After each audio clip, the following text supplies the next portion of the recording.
What's up, everybody? Good morning, good afternoon, good evening, depending on where you are in the world today. April 25th. Damn, April's literally almost over. Can you believe it? Y'all hear the phones going off? Somebody will be trolling me here in a minute, because they know I'm live because, that's what they do. Listen, man, I'm having kind of a bad day today. I ain't even gonna lie. I you know, I'm not having let me turn this down just a touch. I think I could turn this down just a touch. Hold on. Okay, there we go. So I think that's better, right? I'm still learning how to operate this thing. There we go. All right. Now, man, listen, I'm having a bad day, okay? I ain't even gonna lie. For one, for starters, okay, you guys know that I've been like ordering a slew of equipment, right? Because I've been leveling my game up and all that type of thing, okay? And one of the main thing now, I would say the main thing, okay, that I hold on, I want to turn this down some more because it's like really loud. Hold on, let me see. Let's try this again. I could do asthma with this thing. So good. I could chew pomegranate arrows and you could hear them pop in my mouth. No, I was doing that to y'all last night, just trolling y'all. But anyway, I think the sound's better. It's not as loud now. But okay, so let me tell you about what's been going on, right? So I I have been needing to update equipment for a minute, okay? Got a new laptop maybe 6, 7, 8 months ago, and it's been the worst laptop I've ever had in my life, okay? Not kidding you. I have complained about this laptop. I even took the time over the weekend, okay? Over the weekend, okay? To completely format the drive and reinstall Windows, okay? That's a lot of work. First of all, that is a lot of work. On top of that, I did a few live streams, right? And what really sucks is that most of the time when you get a new laptop, you hope the old one still works just in case. But of course, my old one doesn't work. So I'm stuck with this piece of shit, right? And I mean, it's bad. It looks pretty, but the performance is awful. So I've did everything possible. I've updated the BIOS. I've updated the firmware. I've updated every single driver on this thing. Okay. I think I've did 2 BIOS updates actually, and I'm still getting poor performance. And poor performance to me, if I can't open up more than 20 Chrome tabs, we have a problem. And it ain't just the Chrome tabs. I got to be able to have Outlook open, OneNote open, about 20 to 25 Chrome tabs, Illustrator from Adobe, Photoshop, Fresca sometimes. I mean, you get where I'm going with this, right? Microsoft Word has to be open, Excel, not and even including all the dev op type programs that I have to open up. Like I am an advanced user and I need an advanced machine and this is not working. So I got in this mode. I'm like, I talked to my manager and I'm like, look, man, this is not going to work. I can't deliver. I can't I can't be I can't be up here delivering technical updates, all right, to my customers and my laptop is flashing out on me or the sound isn't working or whatever. Like we got to do something about this, right? So my boss is like, "Yeah, man, do what you feel is right." So I said, "I'll tell you what I feel is right. I'm moving to an iPad. Screw this. I've been running Microsoft Windows since Microsoft Windows came out. All right. I'm going to an iPad. At this point, get me a keyboard. All right. I can get one of those keyboard folio monitor things. I can throw my iPad in there. My iPad battery juice is going to last all day. It's a beautiful thing. I don't need to run around with all these wires and stuff. Hold on, hold that thought.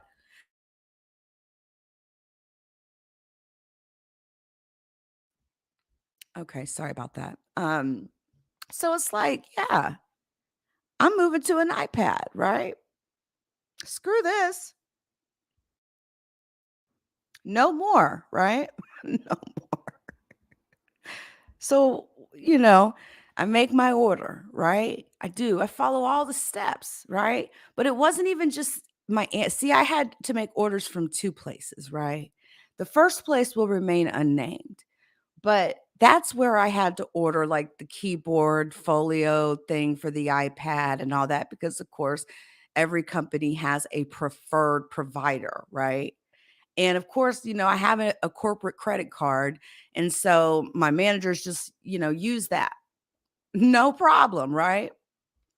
Matter of fact, I still need to expense my Houston trip. Now that I'm thinking about it, I better get that shit done today.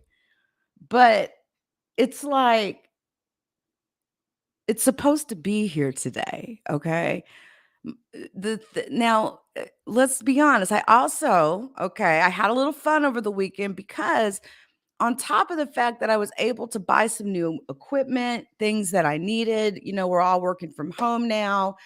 uh, Companies are giving away, it depends on what you do for the company, but I know my company gave all of us, a couple $100 for us to spend on hardware that we may need, whether it was microphones, whatever, mouse, keyboard, portable monitors. By the way, if you haven't checked out a portable monitor, you should. They're beautiful. They're great. First of all, you ain't got to plug them in. You can literally just plug it through USB into your laptop and boom, you've got two monitors just like that. Got one of those, right? So yeah, I'm making sure I'm prepped, okay? All this fun stuff. And then so everything I ordered from Amazon came just like Amazon said it would.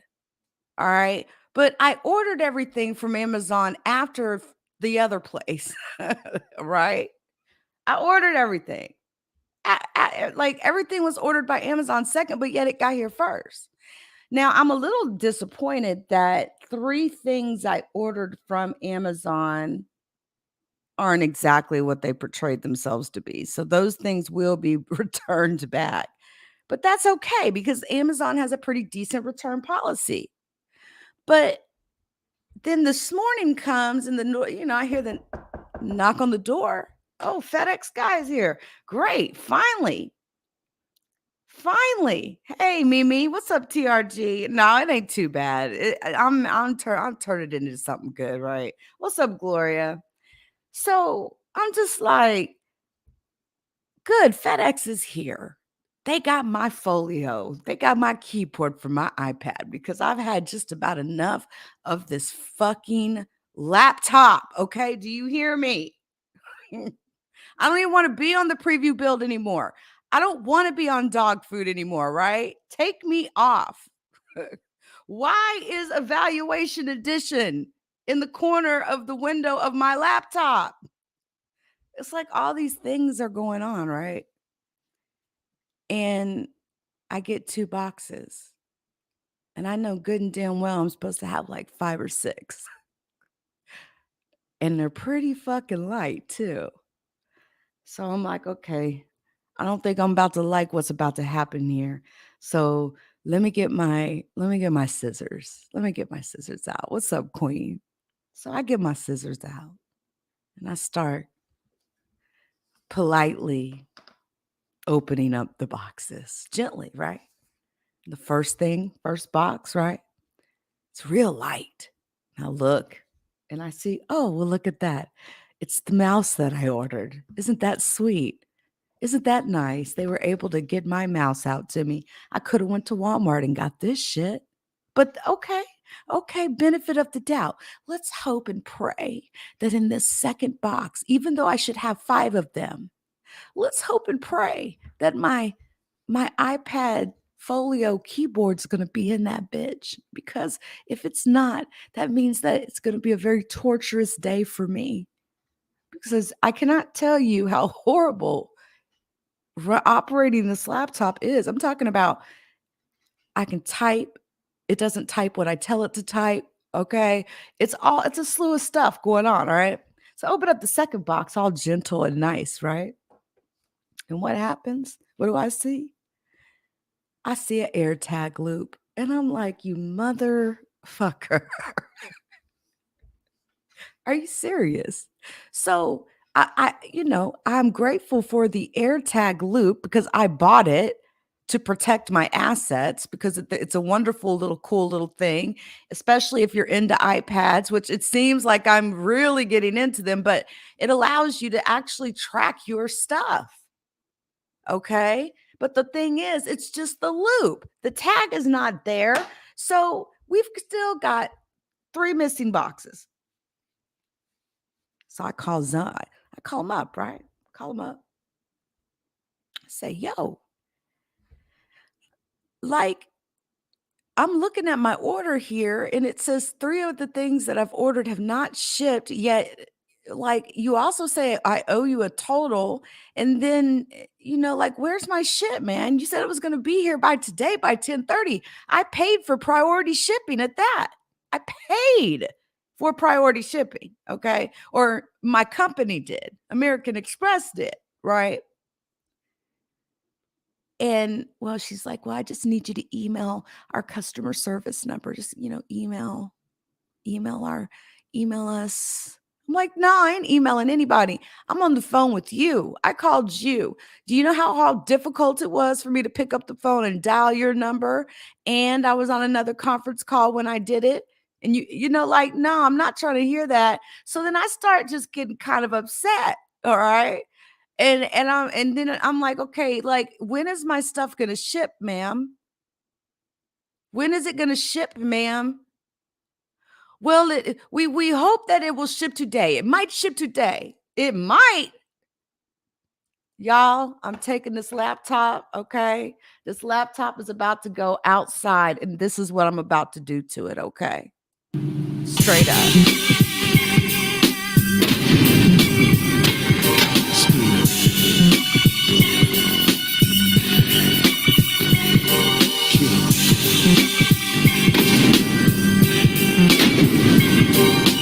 Back up in your ass with the resurrection. Is the group harder than an erection that shows no affection? They want to ban us on Capitol Hill, cause it's die, motherfuckers die, motherfuckers. All along it was the ghetto, nothing but the ghetto. Taking short steps, 1 foot at a time and kept my head low and never let go. Cause if I let go, then I'd be spineless. I'm going insane.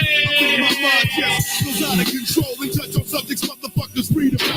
I touch on the shit that they be leaving out. I seen this motherfuckers not smoking. I seen this, I bet you motherfuckers will too. Because it's time, motherfuckers die, motherfuckers still fall.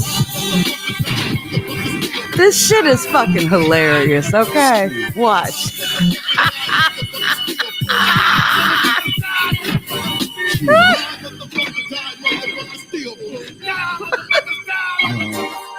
Bitch. It's gonna be okay. I know it's gonna be okay. I know it.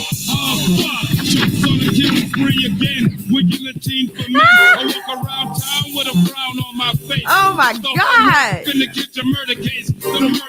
Oh, you know how many problems that printer caused them, though. Look at them. They feel good after they beat the shit out of that printer. Couldn't get nothing printed out that thing. Hit it one good time on the side. That's kind of how I feel about this fucking laptop right now, okay? Oh my God. Anyway, I know I started this off, I'm 14 minutes in. I'm done with it, okay? I'm like this. It's what? 11 o'clock in the morning Central Standard Time. Like the lady said, I might get it shipped today. Listen, I don't know, but I'm just going to be grateful for the fact that I'm living today. I'm alive, and it is what it is. Yeah, I mean, I'm just going to be grateful for that. I'll deal with the stressors of all that. I got other stressors I got to deal with today. And I'm not doing this anymore today. It's already been enough worry as I monitored my shipment. It was supposed to actually had been here Saturday, but then that changed to Monday today, right?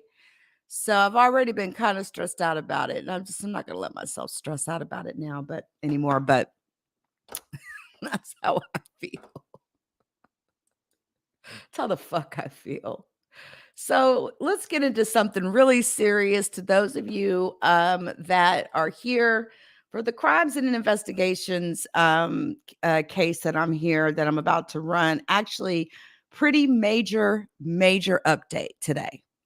Um, Shout out to those of you again on the Crimes and Investigations in the crimesandinvestigations.com channel. We've been spreading our wings, and this is now part of a podcast. So you will find Leak You. I'm waiting on some approvals and stuff like that, but I'm pretty sure pretty soon you'll be finding this podcast on Spotify, and I know for sure on Station Head. But and maybe Apple Podcasts. We'll see. You know, Apple's kind of notorious about getting approved and all that sort of a thing. Who knows? But the focus is crime and investigation cases and crime, basically a lot of cold cases. And in this case, this is one. Many of you may have heard me talk even about this I-65 killer before, right? Um, I know in the times that I've discussed it, FBI really believed that it was possible that the I-65 killer was a truck driver, but they knew there was like this certain route. Obviously, they called him the I-65 killer for a reason. He was also referred to as the Days Inn killer. Okay. Now it's been, hold on just one second. Let me, I want to bring up just something really quick for y'all. His photo. His photo. Close this side. This is him. And his DNA matched. So, after more than 30 years, investigators have finally identified the man they dubbed the I-65 killer or the Days Inn killer. Now, Indiana State Police said that Harry Edward Greenwell was identified through a method known as, peep game, y'all, investigative genealogy. You guys went and did those 23andMe tests. You giving your DNA, just to see who you are, right? Everybody wants to know who they are. But the problem is you're submitting your DNA to these places, and they are using and turning around and using the DNA evidence that's being submitted to identify family members for murder crimes. And there's nobody stopping them from doing it. And that's exactly what happened in this case. I personally think it's a violation of people's privacy. You won't see me submitting anything to no 23andMe, okay, or ancestry.com or none of that. But that's what's going down. So you will see more and more and more of these type of cases. And listen, I'm not sad that they caught this guy. I'm glad they caught this guy. But guys, he's been dead for quite a while now. He died of cancer. He didn't even pay. He didn't even pay his debts to society for what he did to these women. But just check this. So he was identified through a method known as investigative genealogy. See, they're even giving it a name now, as the man who raped and murdered 3 women, brutally attacked a 4th in a series of attacks at hotels in Indiana and Kentucky along the I-65 corridor. He has also been connected to the late 1980s killings of Vicki Heath, Margaret Peggy Gill, and Jeanne Gilbert, and a 1990 sexual assault and stabbing of a woman in Columbus, Indiana, who investigators say is the only known victim to have survived any vicious and brutal attack by this man. She is the only known victim that has survived a brutal attack by this man.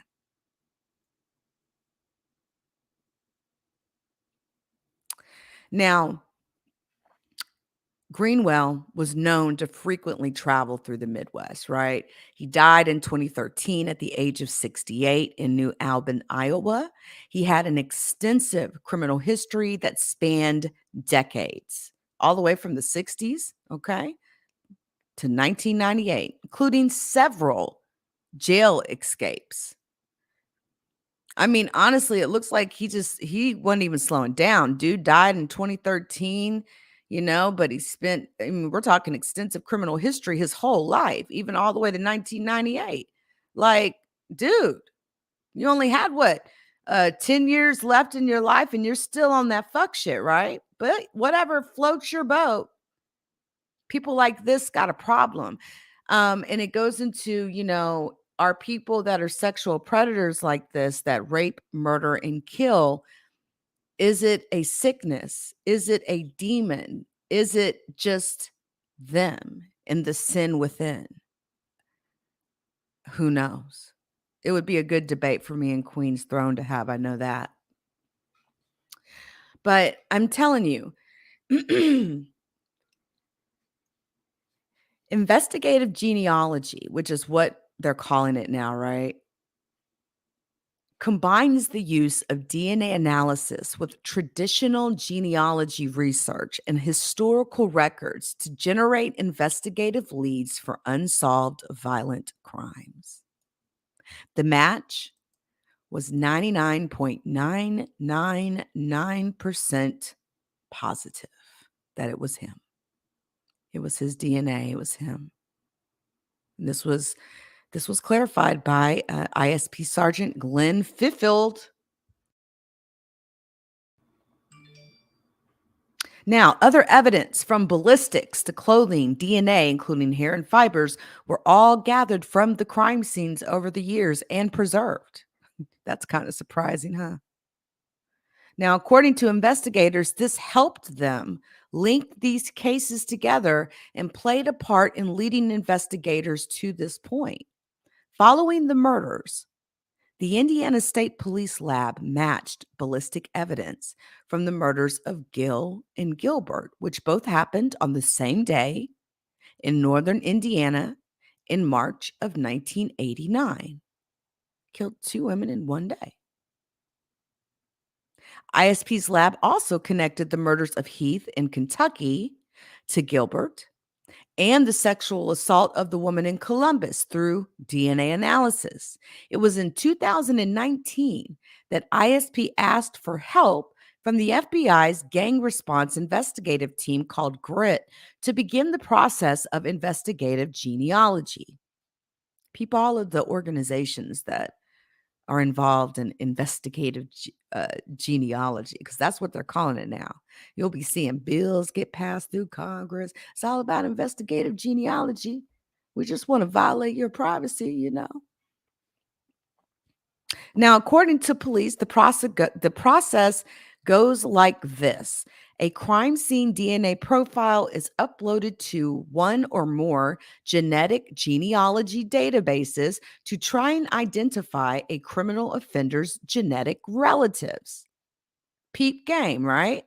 So basically, let's update some of this crime scene DNA that we know is crime scene DNA. Let's go ahead and upload it to 23andMe and see if it matches anybody on that already submitted their profile.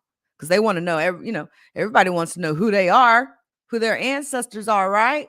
I'm 30% this, I'm 20% that, I'm 10% that. And that's exactly what they're doing. They're utilizing these private companies to obtain matches to DNA, to criminally prosecute or to find serial killers or cold cases. I don't know. What do you guys think about that? Is that fair? Or is it a violation of privacy? Because if it ain't murder, it'll be burglary next, right? Or it'll be, somebody stole somebody's bike and they got the DNA off that, and then they're arresting you, they're arresting the culprit for stealing the bike because, they were able to match the DNA. It will go beyond murder. It will become about any and everything. Y'all know how politics is and red tape and all that type of stuff is. You know how that goes. I just think that it puts us on the precipice of some very dangerous things. Um, be very careful what you ask for. Be very, very careful.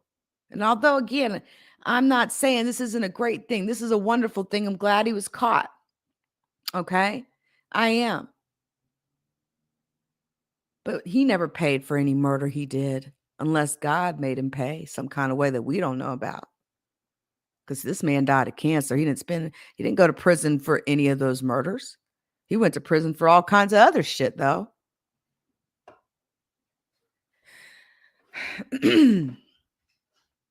So the genetic genealogy database tries to identify a criminal offender's genetic relatives, right?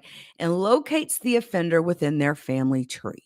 It was through this that investigators said a match was made to Greenwell with a close family member and subsequently determined that it was more than 99.999% probable that he was the man responsible for the killings. Investigators also credited the courage of the surviving victim in the Columbus attack for her help in solving the case. While DNA was recovered in her case, police said she helped provide information, including a description of her attacker and assistance to law enforcement over the years. They say that was critical in being able to solve this case, and it was truly a turning point in the investigation.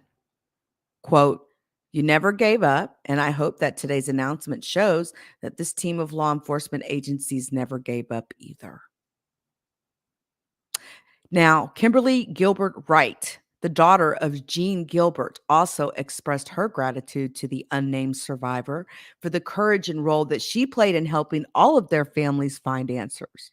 Quote, "I too celebrate the life of the unnamed victim, and I thank God that she's here to have helped with this case and efforts, and I wish her the best."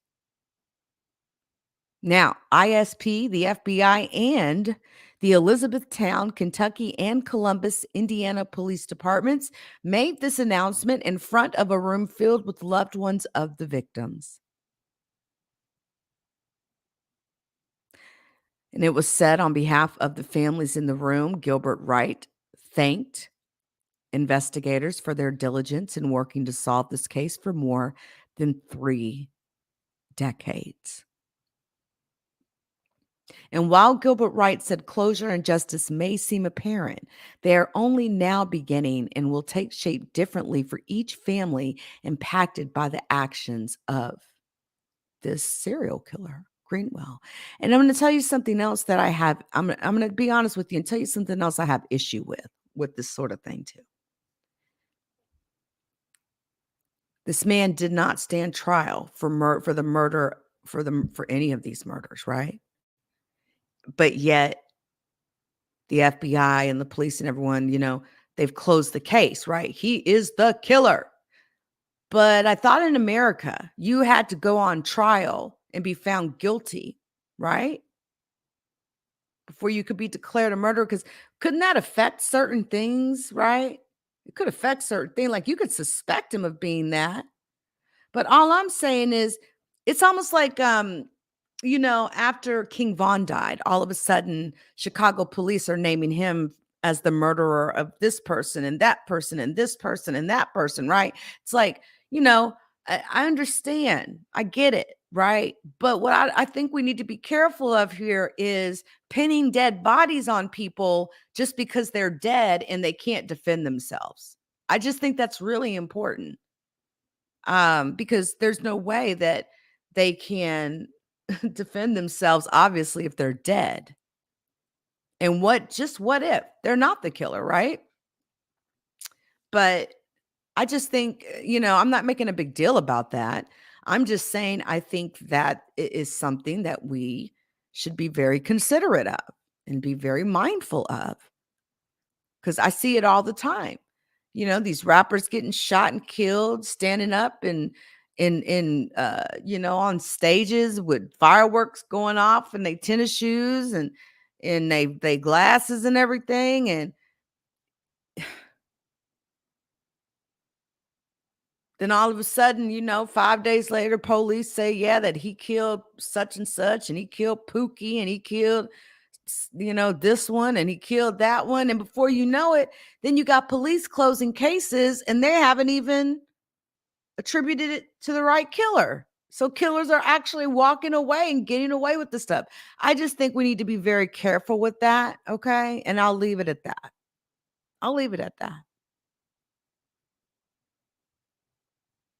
This guy was sick.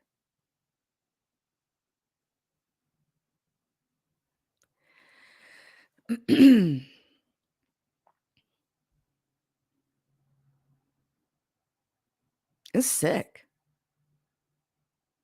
Now, officials have stressed no matter how old an investigation is, police will continue to look for leads and evidence and said that this case was an example of that.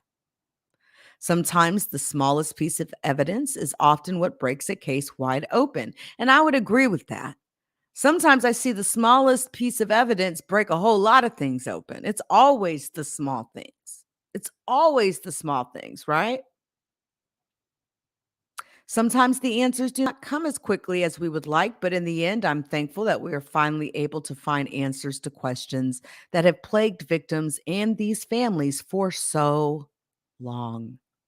Detectives are looking into other cases in the Midwest that Greenwell may have possibly been linked to as well. Quote, as most of you know, Interstate I-65 runs from Gary, Indiana, all the way down to Mobile, Alabama. Investigators have long believed there is a distinct possibility there have been murders, rapes, robberies, or assaults that have not yet been connected to this investigation. It's kind of scary. Show y'all something.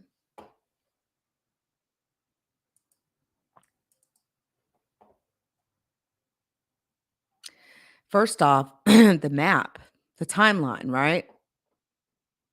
Kind of see the movements and where those murders were happening. I mean, you can also kind of see like when a person escalates, when you see like two murders in the same year and month, right? Very close to each other, those sorts of things. But let's talk about this timeline a little bit here, okay? I mean, because they did do a pretty good job with this, right? Give me a second here. All right. So after, let's see. Hold up. Okay. So January 17th, 1963, Harry Edward Greenwell was arrested in Louisville, Kentucky for an armed robbery. Okay. He was convicted and sentenced. He got 2 years reformatory and 5 years probation for that robbery on April the 12th of 1963. I mean, they didn't waste no time, huh?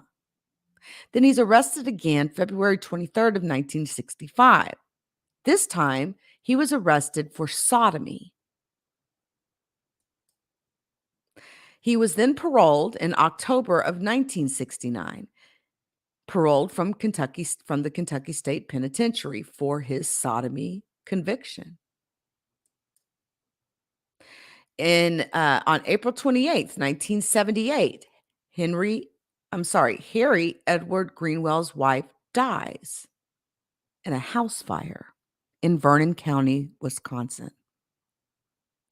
Anybody ever wonder about that? He remarries August 21st, 1980. It don't take some men, it don't take them long, I'm telling you. They're like, quick. Shit, I got to move on, bitch. Anyway, he remarries in Henry County, Kentucky. All right. And on June 17th, 1982, he's arrested, escapes custody. Apparently, he was known for escaping custody, but he was arrested in Vernon County for a burglary. He even escaped custody twice. but he was recaptured. He was then sentenced to state penitentiary in Iowa, and that this was in 1982. He's released December 5th, 1983. Then, on February 21st, 1987, the murder of Vicki Lucille Heath at the Super 8 Motel in Elizabethtown, Kentucky takes place. Then, March 3rd, 1989, Indiana murders, the murders of Margaret Gill at the Days Inn in Maryville, Indiana, and the murder of Jeanne Gilbert at the Days Inn in Remington, Indiana. Same night. Then, March 9th, 1989. Isn't this interesting? He's arrested. He was arrested in La Crosse, Wisconsin for a traffic violation. Isn't that interesting? Just days after the murder. Then, March 23rd, 1989, he's arrested again, but this time for a domestic incident. He violated a restraining order, and he was arrested for violating that restraining order. April 18th, 1989, he is sentenced to 15 months probation for criminal trespass. January 2nd, 1990, he rapes a Days Inn clerk in Columbus, Indiana. Then, October 11th, 1998, possession of arrest. He was arrested for felony possession of something. It doesn't say what, but, I don't know. Then, November 13th, 1998, he's arrested again, this time for a restraining order that he violated. It's obvious that he did not have boundaries, right? Then, November 16th, 1998, the restraining order violation case is dismissed. January 2013, Harry Edward Greenwell dies of cancer.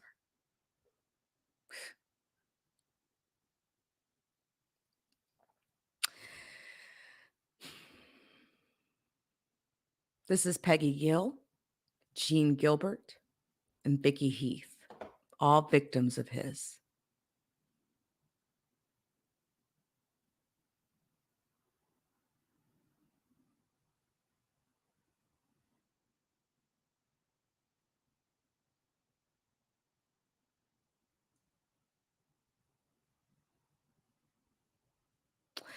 Now, on March 2nd, 1989, Peggy Gill was working as a night auditor at a Days Inn in Maryville, Indiana, okay? 70 rooms had been booked at the time of Gill's 11 to 7 shift. She checked in her last guest around 1:30 in the morning on March 3rd when investigators say someone forced her from the desk. The Days Inn manager reported Gill missing after she did not call in to check with her that morning. Police arrived at the motel. They found the desk cash drawer had been pried open with $179 missing from the till. Officers then searched the motel, and they found her body shortly after 6:30 at the end of a vacant hall. Investigators did confirm that Gill died from 2 gunshot wounds to the head, the same manner of death as Heath. She was also sexually assaulted, and the business was robbed, consistent with the details of Heath's case from 2 years prior.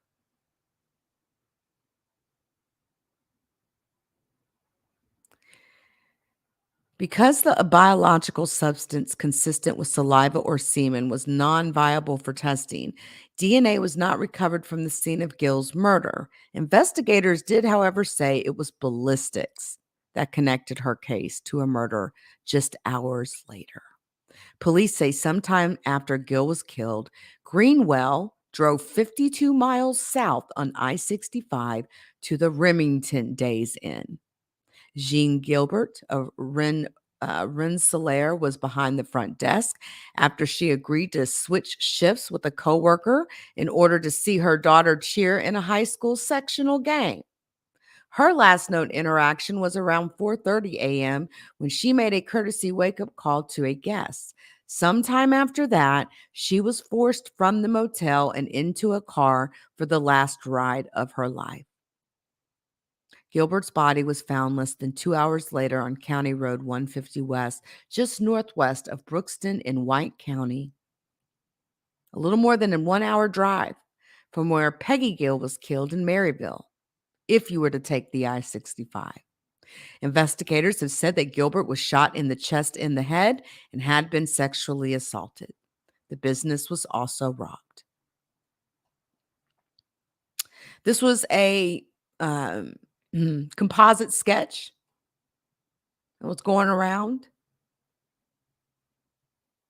But honestly, would you have put him with, would you have really attributed him to being that person? I wouldn't have. Didn't even look the same. Didn't even look the same. Nothing like it.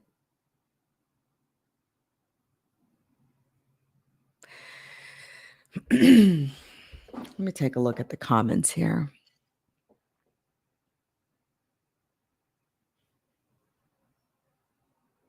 Yeah.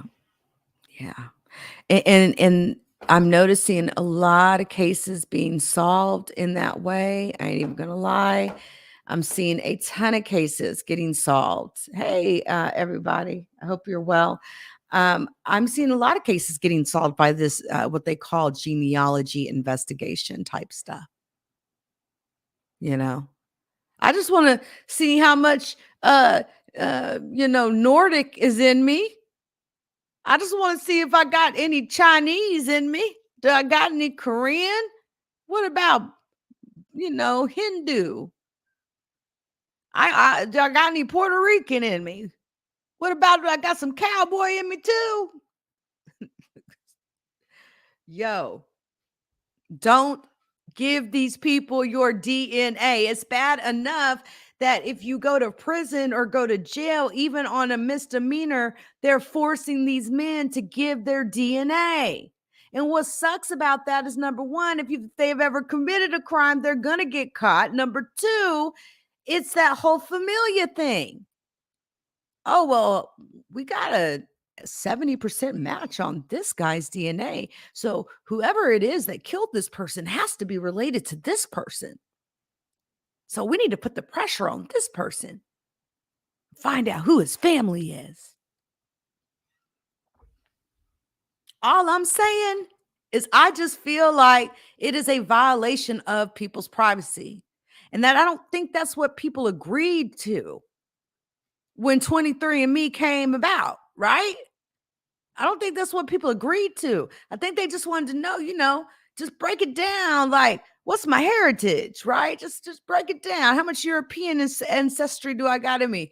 How much of this do I got in me? How much of that? Not for you to take my DNA and compare it and to some crime scene DNA that you've uploaded to the system.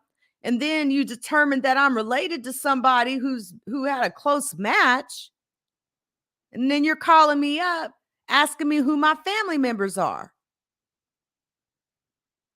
Again, I'm not saying it's a bad idea. I'm talking about the violation of your privacy.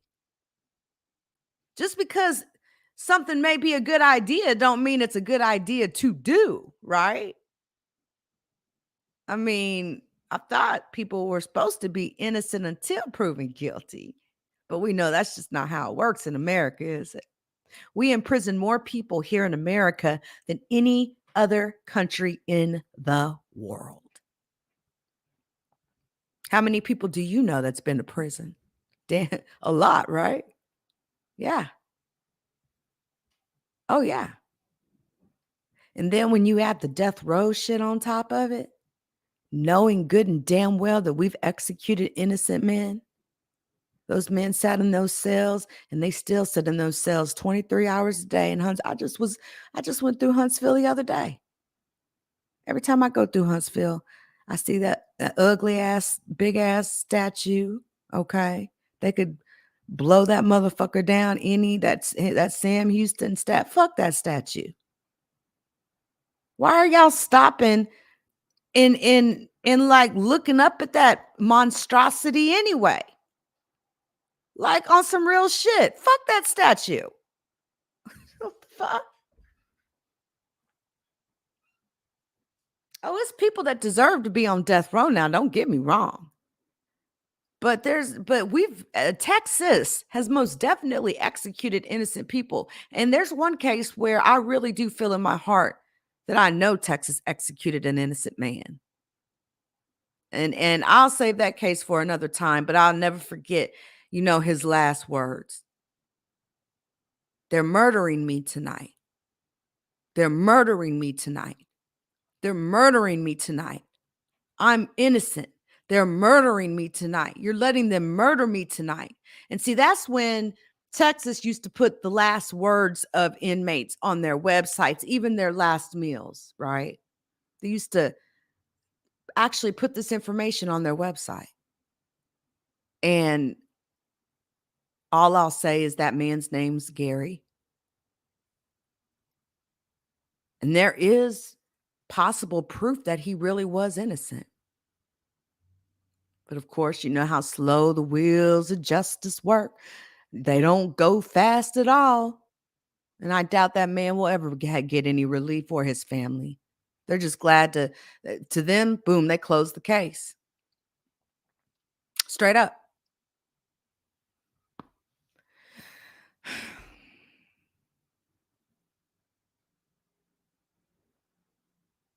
And then, I guess really the reason I brought that up is because right now in the state of Texas, and it ain't even just Texas, it's Louisiana, Missouri, Arkansas, it's a couple of y'all, but mainly Texas, because, Texas likes to be number one in murders and shit. They'll kill 2 people in a single day down here in this bitch. Like it ain't nothing. But here's the problem. Ran out of the chemicals they needed to do the lethal injection, right? But what really happened was that companies didn't want to give them the chemicals that they used to make those lethal injections because they didn't like the fact they were using them to legally euthanize human beings. So they said, no, we're not going to sell you these products anymore. Period. And what does Texas do? What does Missouri do? What does Louisiana do? What does Arkansas do? Some of y'all other states. They go out and they find another proprietor. They find another solution. And then they tell us that we don't have the right to know what that solution is. So you mean to tell me that you're going to lethally inject somebody for the murder of whatever that murder is, but you're not going to tell them what you're putting in their veins to lethally kill them? And do I need to remind people about the numerous, and I'm talking hundreds of cases ever since this new formula was put in place of people damn near screaming in pain, talking about how much it hurts, how inhumane doctors have said that the process appears to be at this point?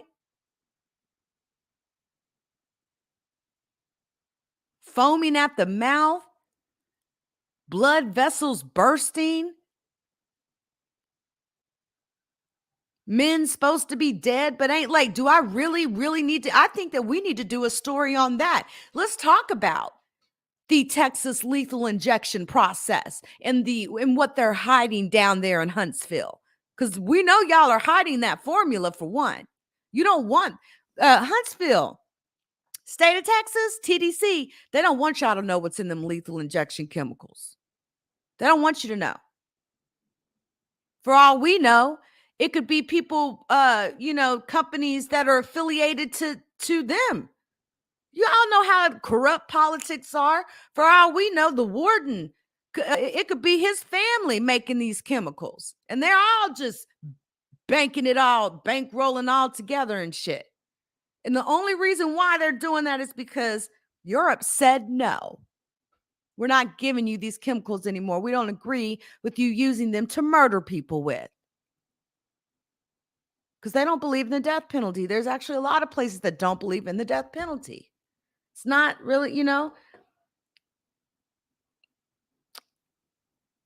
I'm not going to say my stance on the death penalty, but I'm not.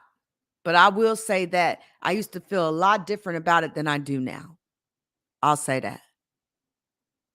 But what you mean you're not going to tell us what chemicals you're putting in a man's or a woman's body? And then we see this new formula getting pushed out. And it ain't just, one person in one state. We're talking about over 50 plus cases of people dying very inhumanely, so much so that the people that were there to watch the execution had to get up and walk out. It was bad. And it happened a lot of times. So much so that newspaper articles were written, news people were talking like, what is in this formula? Well, we're not obliged to tell you. Yes, you are. If state tax dollars are paying for that bullshit, then you're absolutely obligated to tell us what's in it. What is in it? What is making the formula that you're using to inject into people? Did you even test it on a mice before you tested it on a human being? Did you even test it on an animal first? That's the type of stuff I'm talking about. That's wrong as fuck to me. And until that shit gets settled, I don't think anybody should be getting anything lethally injected. I'm sorry, if somebody killed your family and everything, but things got to be right all the way around. It can't just be right for one thing and wrong for the other. I'm so sorry to say it, but it's true. Anyway, I appreciate everybody that came through. I feel like a lot of good things came up out of this. I've got another live scheduled for later today where we're going to be talking about another cold case that has now been solved after 20 years, which is pretty amazing. Give me just 1 second here. Bring this up. Come on.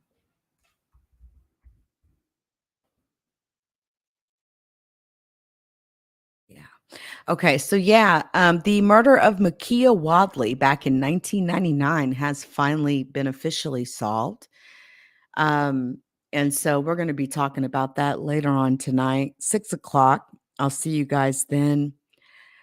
So try to have a good rest of the day, guys, and try to keep yourselves out of trouble. Is all I can say. Until next time, everybody.